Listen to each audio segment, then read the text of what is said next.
kaparokya, buena mano ang unang araw ng Eat Bulaga sa linggong ito sapagkat bukod sa mataas nga po ang papremyong ibinahagi ng Eat Bulaga ay mataas din po ang nakuwang advertisement ng pananghaliang programa ng Iconic Trio. Yan ang ibabahagi ko sa inyo mga kaparokya para sa kanilang advertisement or yung number of ads at sa papremyong ibinahagi ng dalawang noontime shows ngayong araw po. Pero bago natin simulan yan, uumpisahan po muna natin ang online viewership ng dalawang noontime show sa bansa, ang It's Showtime at ang Eat Bulaga ngayong araw po ng Lunes, March 23, 2026. Pero bago yan, ako nga po pala si Mervin, ang tao sa likod ng YouTube channel na Kaparokya TV. Kamusta kayo mga kaparokya? Naway nasa mabuting kalagayan po kayo habang pinapanood niyo po ang video ko na ito. Sa mga kaparokya, ini-invite ko po kayo na pakisubscribe ang aking YouTube channel. Paki-like and share niyo na rin ang sa gayon ay mas dumami pa po makapanood ng mga in-upload po nating video araw-araw. Maraming salamat po at sobrang na-appreciate ko po kayo mga kaparokya. So as expected mga kaparokya, pre-recorded nga po ang episode ng Eat Bulaga at live naman po ang It's Showtime. So kanina nga po upon watching sa It's Showtime, magpasa hanggang ngayon ay wala pa po ang unkabogable star na si Vice Ganda at si Ann Curtis. So tara ating alamin ang online viewership ng dalawang bigating noontime shows.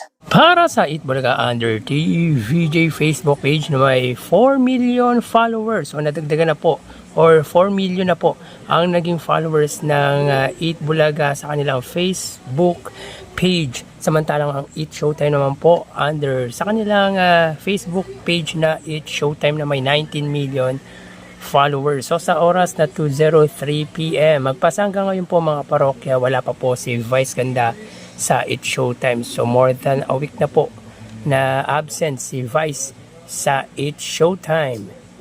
So ang It's Showtime ay may kasalukuyang segment na tawag ng tanghalan. Samantalang ang Eat Bulaga naman po, pre-recorded po ang episode ng Eat Bulaga ngayong araw po. So dito makita po natin na ang It's Showtime ay may 1,200 viewers. Samantalang ang Eat Bulaga ay may 2,700 live viewers na may segment na Gimme 5. Ito po yung last segment ng dalawang noontime program.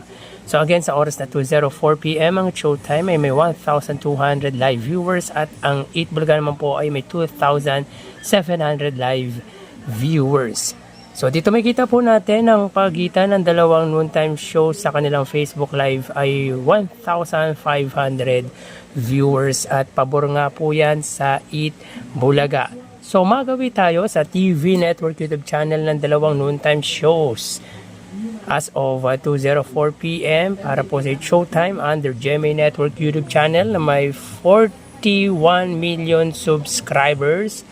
At sa Eat Bulaga naman po under TV5 YouTube channel na may 2.74 million subscribers. So sa oras na 2:05, ang It's Showtime under GMA Network, sila po ay may 32,000 viewers. Ang Eat Bulaga naman po under TV5, sila po ay mayroong 16,000 viewers. So again, sa oras na 2:05 PM, ang Showtime under GMA Network, sila po ay may 32,000 viewers at ang Eat Bulaga naman po under TV5 YouTube channel ay may 16,000 viewers. So dito makikita po natin mga kaparokya ang pagitan ng dalawang TV Network YouTube channel ay 16,000 views at pabor po yan sa GMA Network. So magawi tayo sa main YouTube channel ng dalawang pananghaliang programa para po sa Showtime under ABS-CBN It's Showtime na may 2.77 million subscribers at sa Eat Bulaga naman po under Eat Bulaga TVJ YouTube channel na may 1.78 million subscribers. Sa oras na 2:06 PM ang It's Showtime, sila po ay may 56,000 viewers. So ramdam mo mga kaparokya na kapag hindi present si Vice Ganda ay mababa po ang views ng It's Showtime. So again, para naman po sa Eat Bulaga, sila po ay may 112,000 viewers. So hanggang sa oras na 2:06 PM ang showtime, sila po ay may 56,000 viewers at ang Eat Bulaga po ay mayroong 112,000 viewers. So dito makita natin na tambak malala at landslide nga po ang pagitan ng dalawang noontime show or main YouTube channel ng dalawang noontime shows at lamang po ng kalahati ang Eat Bulaga sa Eat Showtime. So bali ang total na nakuha ng dalawang noontime shows ay sa Eat Showtime po ay 88,000, sa Eat Bulaga ay 130,000 viewers. So sa Facebook Live 1,000 sa Eat Showtime, 2,000 sa Eat Bulaga, 32,000 sa GMA, 16,000 sa TV5 at sa main YouTube channel, 56,000 sa Eat Showtime at 112,000 naman po sa Eat Bulaga. So dito ay lamang ng 42,000 views ang Eat Bulaga against sa Eat Showtime, meaning ay tambak malala ang inaabot sa online viewership ng Eat Showtime laban sa Eat Bulaga. So wagi pagdating sa online viewership ngayong unang araw po ng linggo, Monday, March 23, at wagi nga po sa online viewership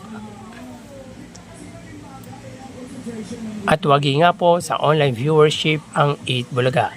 So tara ating alamin ang ads na lumabas sa Eat Bulaga at ang papremyong ibinahagi ng dalawang noontime shows. So yun nga po mga kaparokya, ang naging resulta ng kinandak nga po nating online viewership ng dalawang noontime shows at tambak po ang inabot ng Eat Showtime sa Eat Bulaga na kung saan ay lamang nga po ang legendary trio Eat Bulaga ng 42,000 views sa katapat na programa na Eat Showtime. At sa main YouTube channel, doon mo po makikita talaga na umalagwa ang views ng Eat Bulaga sa Eat Showtime dahil kalahati nga po ang inilamang ng Eat Bulaga sa Eat Showtime na kung saan meron nga pong 56,000 views ang Eat Showtime at 112,000 views naman po sa Eat Bulaga. Yan po ay sa segment na Tawag ng Tanghalan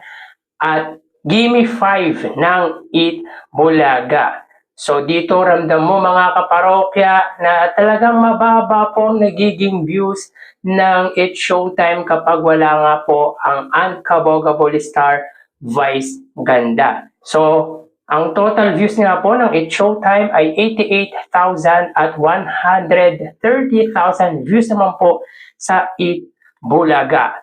At di lang po yan mga kaparokya, buena mano nga po ang unang araw sa linggong ito ng Eat Bulaga sapagkat malaki nga po ang papremyong ibinahagi nila. At of course, malaki din po ang naging number of ads ng pananghaliang programa ng Iconic Trio. Pero umpisahan po muna natin sa Eat Showtime, sila po ay may 87,000 pesos. Sa 87,000 pesos mga kaparokya, sa Laro-Laro Pick ay meron niya pong 72,000 pesos. So hindi na po masama mga kaparokya yung pinamahaging papremyo ng Eat Showtime para sa segment na Laro-Laro Pick sapagkat nagbigay nga po sila ng 50,000 pesos sa contestant na naglaro nga po sa jackpot round. Hindi nga po nakuha ang pot money worth of 450,000 pesos at tingin ko ay hinihintay lang po dito ang Unkabogable Star Vice Ganda. Kasi mostly nga po ng episode ng Eat Showtime nakukuha nga po ang jackpot kapag nandyan nga po si Vice Ganda. At of course, sa elimination round nakapamahagi po sila ng 22,000 pesos with a total of 72,000 para po sa Laro-Laro Pick. 15,000 naman po sa Tawag ng Tanghalan dahilan kung bakit nakapamahagi po sila ng 87,000 pesos. Hindi na po masama ang 72,000 pesos na ibinahagi ng Laro-Laro Pick ng Eat Showtime. Samantala sa Eat Bulaga, meron po silang 150,000 pesos. So, buena mano nga po ito mga kaparokya sapagkat nakuha nga po ang jackpot sa The Age is Right. Meaning ay nakapamahagi nga po ng 25,000 pesos ang Eat Bulaga para sa The Age is Right. Yan lang po kasi mga kaparokya ang nakuha ng naglaro nga po sa nasabing segment. Sa Sugod Bahay ay 50,000 pesos at sa Gimme 5 ay 75,000 pesos. So, nakuha po ang jackpot sa nasabing segment na Gimme 5. Kaya maituturing po natin na maganda po ang unang araw sa pamamahagi ng papremyo ng Eat Bulaga event ng It's Showtime. So again, 150,000 sa Eat Bulaga, 87,000 pesos naman po sa It's Showtime. So pagdating sa pamamahagi ng papremyo, naman nga po dito ang Eat Bulaga at pag pinagsama yung papremyong ibinahagi ng dalawang noontime shows, meron niya po silang total na 227,000 pesos. So not bad mga kaparoka yung episode ng dalawang pananghaliang programa. So magawi tayo sa advertisement na nakuha or lumabas sa Eat Bulaga. So ang Eat Bulaga mga kaparokya, meron nga pong 66 TV ads.